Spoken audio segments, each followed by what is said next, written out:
বদলা রক্তই হয়। রক্ত বদলা কখনো সুশীলতা হয় না। রক্ত বদলা আজকে শহীদ ওসমান হাদিকে যারা হতজ্ঞ করে তুলেছে, যারা শহীদ ওসমান হাদিকে কিভাবে হত্যায় সেই পরিকল্পনা দেশে বসে করেছে, তাদের সাথে আর কোনো সুশীলতা মারাবো না আমরা। তাদেরকে এই বাংলাদেশের মাটিতেই তাদের জানাজা এবং দাফনের ব্যবস্থা করব আমরা। যারা আমাদের জীবনকে জাহান্নাম বানাতে চায়, আমরা শাহাদাতের মধ্য দিয়ে তাদের জীবনকে জাহান্নাম বানিয়ে দিব। আমরা শহীদ ওসমান হাদির রক্তের সাথে কোন ধরনের বেঈমানি সহ্য করব না। আমরা বারবার রক্ত দিব না।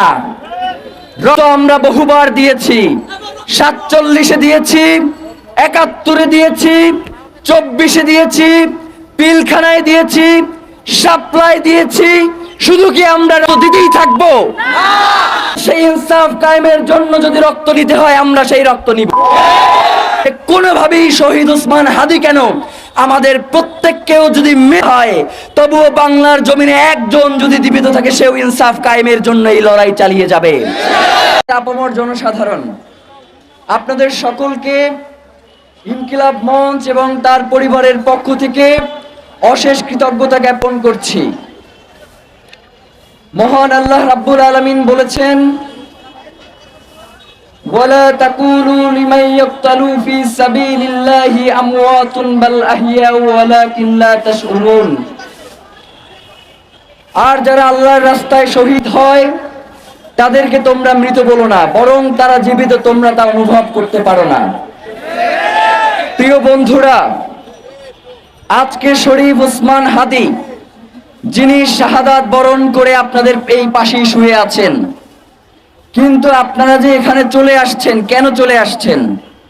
কারণ শহীদ ওসমান হাদির যে আদর্শ, তার যে চিন্তা চেতনা, সেটা আপনার নিজস্ব যেই সত্তা ছিল, সেই সত্তাকে সরিয়ে দিয়ে সে সেইখানে স্থান করে নিয়েছে।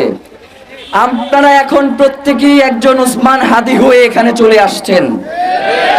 সুতরাং আল্লাহ সুবহানাহু ওয়া তাআলার যেই বাণী যে তোমরা তাকে অনুভব করতে পারো না, সেই অনুভব না করেই আপনারা চলে এসেছেন। প্রিয় বন্ধুগণ, শহীদ শরীফ ওসমান হাদি, আপনারা অনেকেই তাকে 5ই আগস্টের পরে চিনেন। আল্লাহ আমাকে অত্যন্ত সৌভাগ্যবান করেছেন যে আমি একদম ছোটবেলা থেকেই তাকে চিনি। একজন মানুষ তার জীবদ্দশায়, তাকে ছোটবেলায় আমরা দেখেছি যে বাংলাদেশের স্বাধীনতা সার্বভৌমত্ব টিকিয়ে রাখার জন্য যখন শরীফ ওসমান হাদি ছোট্ট মানুষ, এই ডায়াসের সামনে দাঁড়াইলে তাকে দেখা যায় না, এতই ছোট, তখন তাকে চেয়ারের উপরে দাঁড় করাইয়ে দেয়া হইতো। সেই চেয়ারের উপরে দাঁড়িয়ে শরীফ ওসমান হাদি তখনও বাংলাদেশের স্বাধীনতা সার্বভৌমত্বের কথা বলতো, এবং আজকে তার মৃত্যুর আগেও তিনি বাংলাদেশের স্বাধীনতা সার্বভৌমত্ব টিকিয়ে রাখার জন্য বলে গেছেন। প্রিয় ভাইয়েরা, অনেকেই আমরা শরীফ ওসমান হাদি হইতে চাই, তার জন্য আমরা এইখানে আইসা দাঁড়াই, কিন্তু ততক্ষণ পর্যন্ত আমরা শহীদ ওসমান হাদি হইতে পারবো না যতক্ষণ পর্যন্ত আমাদের এই অন্তরে আমাদের এই ধরনের চিন্তা ভাবনা কাজ করবে যে আমরা শহীদ ওসমান হাদিকে যারা খুনছে, যারা হত্যাছে, তারা আমাদের থেকে অনেক শক্তিশালী। এইটা যতক্ষণ পর্যন্ত আমাদের অন্তরে বসবাস করবে, ততক্ষণ পর্যন্ত আমরা শরীফ ওসমান হাদি হইতে পারবো না। কারণ শরীফ ওসমান হাদি বলে গিয়েছেন যে আমার উপরে মৃত্যুর হুমকি রয়েছে, আমি যদি মরেও যাই আমার সন্তানরা এর জন্য লড়াই করবে, সন্তানরা যদি মরেও যায় তাদের সন্তানরা এর জন্য লড়াই করবে। বাংলাদেশে ইনসাফ কায়েম করা পর্যন্ত যুগ থেকে যুগান্তরে এই লড়াই চলবেই চলবে।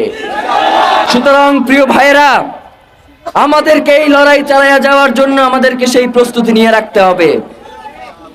আমরা বারবার রক্ত দিব না, রক্ত আমরা বহুবার দিয়েছি, 47-এ দিয়েছি, 71-এ দিয়েছি, 24-এ দিয়েছি, পিলখানায় দিয়েছি, সাপ্লাই দিয়েছি।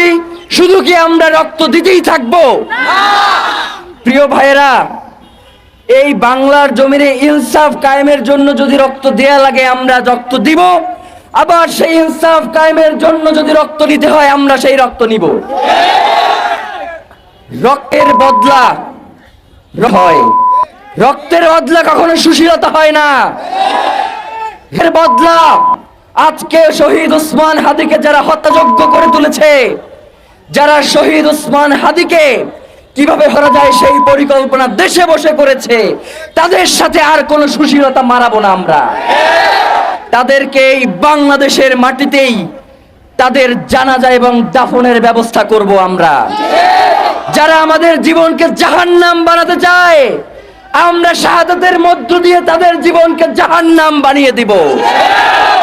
আমরা শহীদ ওসমান হাদির রক্তের সাথে কোন ধরনের বেঈমানি সহ্য করব না। প্রিয় ভাইয়েরা, শহীদ ওসমান হাদি আপনাদেরকে বারবার একটা কথা বলতো যে আমি 5 বছরের জন্য বাংলাদেশের রাজনীতি করতে আসি নাই, আমি বাংলাদেশের রাজনীতি পরিবর্তন করার জন্য এসেছি। যারা বাংলাদেশের রাজনীতিকে ক্ষমতা এবং দখলদারিত্বের মাধ্যমে রাজনীতি করতে চায়, আমি তাদের জন্য বাংলাদেশের রাজনীতিকে কঠিন করে দেওয়ার জন্য এসেছি। আপনারা দেখেছেন শহীদ ওসমান হাদি জীবিত থাকা অবস্থায় ফজরের পরে বিভিন্ন মসজিদের সামনে গিয়ে আপনাদেরকে গিয়ে দাঁড়াইতো, বলতো যে আমারে ভোট দেয়া লাগবে না, আপনারা বাংলাদেশের এমন কাউকে ভোট দেন যে ইনসাফের কথা বলে, যে বাংলাদেশের স্বাধীনতা সার্বভৌমত্বের পক্ষে লড়াই করে, যে বাংলাদেশকে চায় দিল্লির দাসত্ব থেকে বেরিয়ে আসুক, তাকে আপনারা ভোট দেন। সুতরাং শহীদ ওসমান হাদির যে আদর্শ, যে শত্রুর সাথেও আমাদেরকে ইনসাফ করতে হবে। অনেকেই আমাদেরকে ভুল বোঝান যে শহীদ ওসমান হাদি এইটা পছন্দ করতেন না, শহীদ ওসমান হাদি এই কাজ করতেন না। আমরাও বলি শহীদ ওসমান হাদি যেই কাজ করতেন না আমরাও সেই কাজ করব না। শহীদ ওসমান হাদি সহিংসতা পছন্দ করতেন না। তার মৃত্যুর পরে বাংলাদেশের ইতিহাসে সর্ববৃহৎ জানাজা হয়েছে। এই 12, 14, 15 লাখ লোককে যদি আমরা বলতাম যে শহীদ ওসমান হাদির রক্তের বদলা নিয়ে আপনাদেরকে এই ঢাকা শহর ছাড়তে হবে, তারা তার রক্তের বদলা নিয়ে এই ঢাকা শহর ছাড়তো। কিন্তু আমরা তাদেরকে বলেছি যে কোন ধরনের সহিংসতার মধ্যে আমরা যাব না, আমরা বাংলাদেশকে স্থিতিশীল রাখতে যা যা করবার দরকার হয় আমরা তাই করব। কিন্তু আমরা দেখতে পাচ্ছি যে বাংলাদেশে সুশীলতার নামে বাংলাদেশে কিছু গোষ্ঠী যারা নির্ধারিত লোকদের নিয়ে বিভিন্ন জায়গায় স্যাবোটেজ করে শহীদ ওসমান হাদির যেই লড়াই, তার যেই সাংস্কৃতিক লড়াই, তার যে ইনসাফ কায়েমের লড়াই, সেটাকে লঘু করবার জন্য বিভিন্ন জায়গায় স্যাবোটেজ করা হয়েছে। এবং প্রতি সময়ে আমরা দেখতে পাচ্ছি যে তারা শহীদ ওসমান হাদির যে আদর্শ, সেই আদর্শকে বিলীন করে দেওয়ার জন্য বিভিন্নভাবে মিডিয়া, সোশ্যাল মিডিয়াগুলোতে তারা প্রোপাগান্ডা চালাচ্ছে। আমরা আপনাদেরকে বলে দিতে চাই, শহীদ শরীফ ওসমান হাদি বাংলাদেশের জন্য এমন এক নক্ষত্র, শহীদ ওসমান হাদি বাংলাদেশের জন্য জুলাইয়ের এমন এক প্রাণ। আপনারা যতই চেষ্টা করেন না কেন শহীদ ওসমান হাদিকে আপনারা কোনোভাবেই জনতা থেকে বিচ্ছিন্ন করতে পারবেন না। শহীদ ওসমান হাদি আবাবিল হয়ে আসমান থেকে বাংলার জমিনে নেমে আসবে। শহীদ ওসমান হাদির এই ইনকিলাব বাংলাদেশের মানুষের স্বাধীনতার সংগ্রামের কথা বলবে, তাদের জুলাইয়ের কথা বলবে, ইনসাফের কথা বলবে। এই যে মায়া, আমার মা এবং বোনেরা, শহীদ ওসমান হাদির মা এবং বোনেরা এই পেছনে এসে দাঁড়িয়েছে, তারা আমাদেরকে বলছে যে আমাদের সন্তানদেরকেও যদি এর জন্য রক্ত দিতে হয় আমরা তার জন্যই এখানে এসে দাঁড়িয়েছি। প্রিয় ভাইয়েরা, একটা কথা আপনাদেরকে মনে করিয়ে দেই যে আপনাদের এই মিডিয়ার সামনেই শহীদ ওসমান হাদি বারংবার বলেছে যে বাংলাদেশের জমিনে আমরা দেখতে পাচ্ছি, আমরা যদি এই জুলাইকে যদি আমরা বাঁচিয়ে রাখতে না পারি তাহলে বাংলাদেশের আকাশে এমন অন্ধকার আসতে পারে যেটা আমাদের জন্য সেই অন্ধকার থেকে আলোর মুখ দেখা অসম্ভব হয়ে পড়তে পারে। প্রিয় ভাইয়েরা, শহীদ ওসমান হাদি রক্ত দিয়েছেন, আল্লাহ তাকে শাহাদাত কবুল করেছেন। আমরা আশা রাখছি আল্লাহ যদি আমাদেরকেও শাহাদাত কবুল করে তবুও বাংলার জমিনে ইনসাফ লড়াইয়ের এই লড়াই আপনারা চালিয়ে যাবেন, আপনারা বাংলার জমিনে ইনসাফ কায়েম করেই ছাড়বেন ইনশাআল্লাহ। আজকে আমরা এখানে সকলে দাঁড়িয়েছি একটা শপথ পড়বার উদ্দেশ্যে। আমরা প্রতিনিয়তই শপথ পড়ি এবং ভুলে যাই। মাহমুদুর রহমান একটা কথা প্রায়ই বলেন যে বাংলাদেশের মানুষ, এই বাঙালি মুসলমান বারংবার রক্ত দেয় এবং এরপরে ভুলে যায়, তার আর মনে থাকে না। আমাদেরকে আর ভুলে গেলে চলবে না। শহীদ ওসমান হাদিরা যদি এই রক্ত দিয়ে বাংলার জমিনে ইনসাফ কায়েম করতে না পারে, তারা যদি দিল্লির তাবেদারির কাছে মাথা নত করে, তাহলে বাংলাদেশের স্বাধীনতা সার্বভৌমত্বকে টিকিয়ে রাখা যাবে না। আপনাদের সবাইকে সেই গোলামীর জিঞ্জির পরে বসে থাকতে হবে। আমরা চাই শুধুমাত্র ইনকিলাব মঞ্চ নয়, শহীদ ওসমান হাদির মাথা করে শুধু শহীদ ওসমান হাদিকেই হয় নাই, তারা বাংলাদেশের মাথায় গুলি চেয়েছে, তারা বাংলাদেশের মস্তিষ্ককে নাই করে দিতে চেয়েছে। বাংলাদেশ জুলাই পরবর্তী যেই মাথা উঁচু করে দাঁড়িয়েছে, তারা সেটাকে নস্যাৎ করে দিতে চায়। তারা কোনোভাবেই চায় না যে বাংলাদেশের সার্বভৌমত্ব বিশ্বের বুকে মাথা উঁচু করে দাঁড়াক, যার জন্য তারা আপ্রাণ চেষ্টা করে যাচ্ছে। আমরা এও জানছি যে তারা আমাদের হত্যার জন্য এখনো বিভিন্নভাবে প্রচেষ্টা করে যাচ্ছে।